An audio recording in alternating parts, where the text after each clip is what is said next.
Welcome to The Explainer. Today, we're taking a wild ride, tracing the very origins of human thought, all the way out to the futuristic frontiers of artificial intelligence. We're going to capture the essentials of Ray Kurzweil's incredible book, How to Create a Mind in 8 minutes or less. So get ready because we are going to explore exactly how the biological machinery inside your head actually works and how it's actively inspiring the technology of tomorrow. So let's just put the big question right on the table. Is the human brain just way too complex for us to ever truly figure out? I mean, we constantly hear it described as this boundless mystery, right? A biological labyrinth so dense that our own minds couldn't possibly map it. But what if all that assumed complexity is actually hiding a breathtakingly simple truth?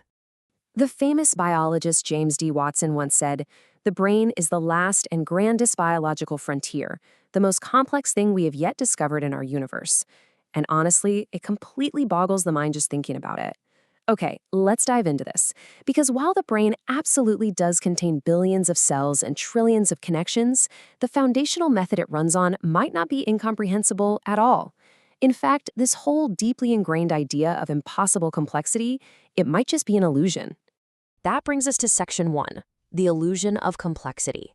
You know, if you look back at how humanity has decoded massive, seemingly unsolvable scientific mysteries in the past, a pattern emerges.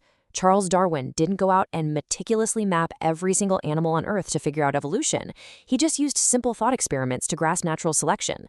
Albert Einstein didn't need a giant particle accelerator to realize the equivalence of mass and energy. He literally just daydreamed about riding on a light beam. We can use that exact same approach, simple, focused thought experiments, to demystify the brain. Think about the famous Mandelbrot set.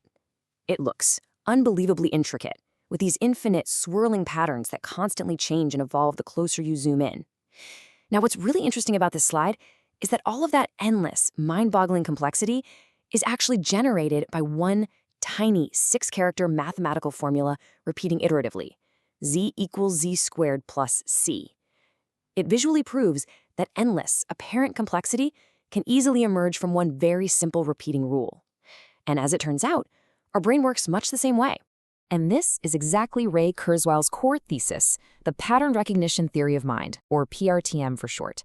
This theory states that the human neocortex, which is the part of your brain handling perception, memory, and critical thinking, doesn't have a million different, highly specialized algorithms.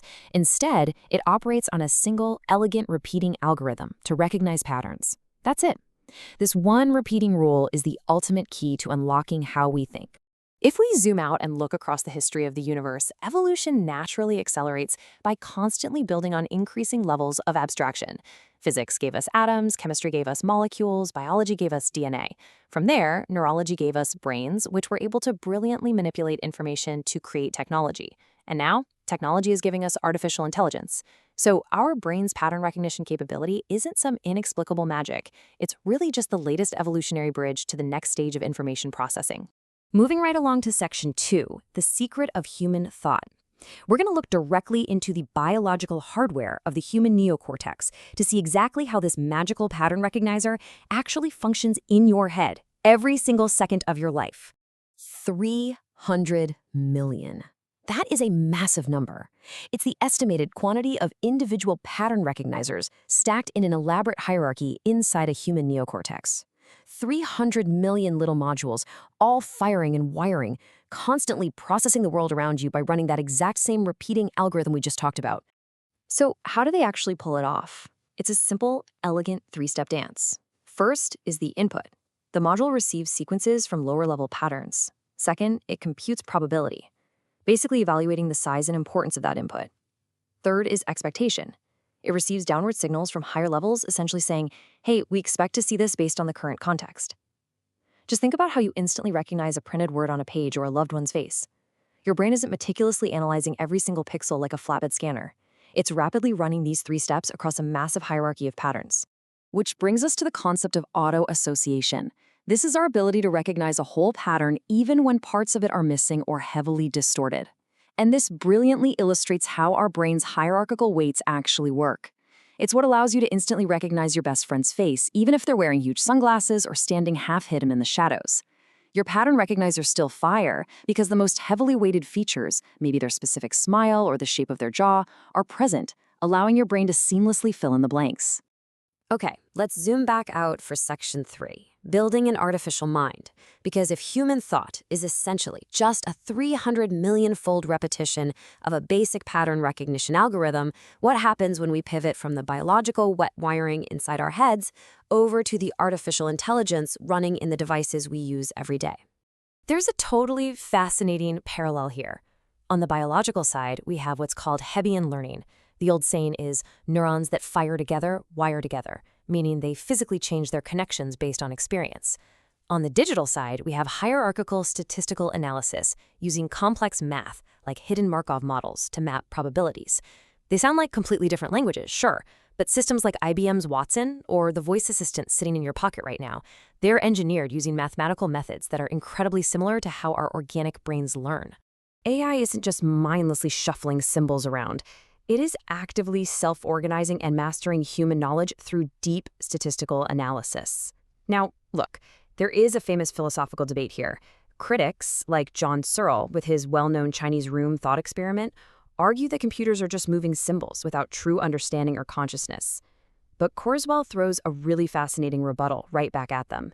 He points out that if algorithmic processing doesn't equal understanding, then human brains, which are essentially just biological algorithms running on carbon cells, don't actually understand anything either.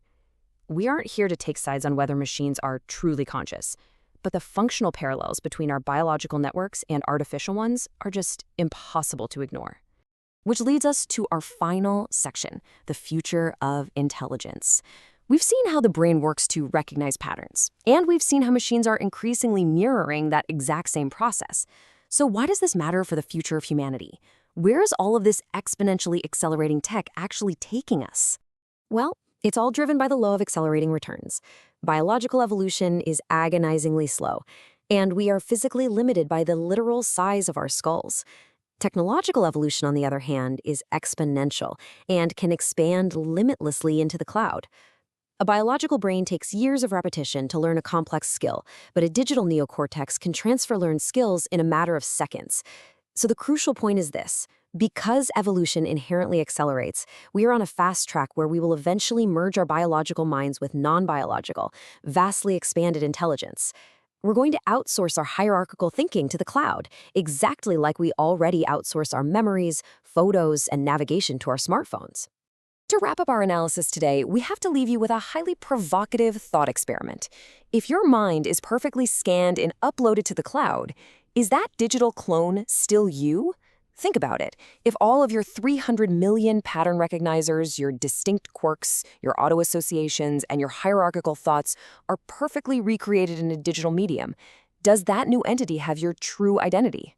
Does it possess your free will? It's an unbelievable question from the source material that really makes you challenge the very nature of who we are today and who we're destined to become tomorrow.